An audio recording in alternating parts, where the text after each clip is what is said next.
ทักทายสวัสดียามเช้าทุกคนมื้อนี้ก็บ่เพชรลงไปตีข้าวแต่เช้าเลยเนาะมันก็6 โมงเช้าเนาะเป็นวันจันทร์วันที่9เดือน11ทุกคน2025นี่ตีข้าวเบิ่งทุกคนอ่ะยังหลายอยู่จักสิแล้วจักบ่มื้อนี้เนาะแต่ก็ลงตีแต่เช้ามื้อนี้เนาะเพื่อให้มันแล้วมื้อนี้เนาะจักแล้วจักบ่นะก็ไปจักตีข้าวนะทุกคนแบบนี้เนาะต่อใส่จักรถแล้วมาเริ่มติดจักทุกคนก็สิตีเข้าจากอันนี้เป็นอะไรทุกคนเคยตีบ่จากวันนี้ทุกคนนะนี่ก็ตีง่ายตีไวเราทุกคนแต่ยากๆในทุกคนเพราะว่ามันบ่มีแนวกันในนี้นะ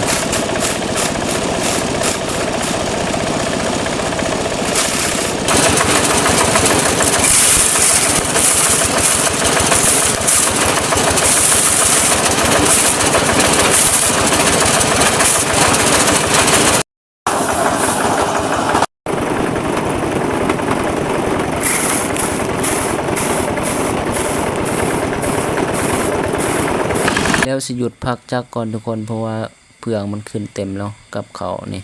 บอนแขวจักนี่เนาะต้องได้สางได้สาวออกเพืองนี่ก่อนทุกคนขวดเขาออกแบบนี้เพื่อสิแล้วก็ต้องได้เฮ็ดหลายขั้นตอนแบบนี้ทุกคนสางออกสาวออกอันนี้แบบนี้ก็ขวดทั้งเขาทั้งสาวออกเพืองเขานี่แหละทุกคนแบบนี้คัน2-3 คนก็คือสิไหวอยู่ดอกทุกคนอันนี้ผู้เดียวเนาะต้องได้สากได้มาเหยียบมาย่องมันนี่ทุกคนตัวแดดก็หอนอันนี้มันนี่ทุกคนหากระแดดมันนี่2-3 มื้อนี่แหละทุกคนนี่แต่ก็ต้องได้สู้กับแดดกับงานทุกคนแล้วก็มาย่องก็มาสางออกมันทุกคนไปทิ่มทางข้างอีกสู้กับงานมันนี่ทุกคนเต็มที่เพื่อให้มันแล้วเนาะตีเข้ามันนี่เป็นมื้อสุดท้ายแล้วทุกคนนี่ก็พอดีเข้าเที่ยงแล้วทุกคนเกียมสิพักผ่อนแล้วทุกคนเกียมพักเที่ยงทุกคน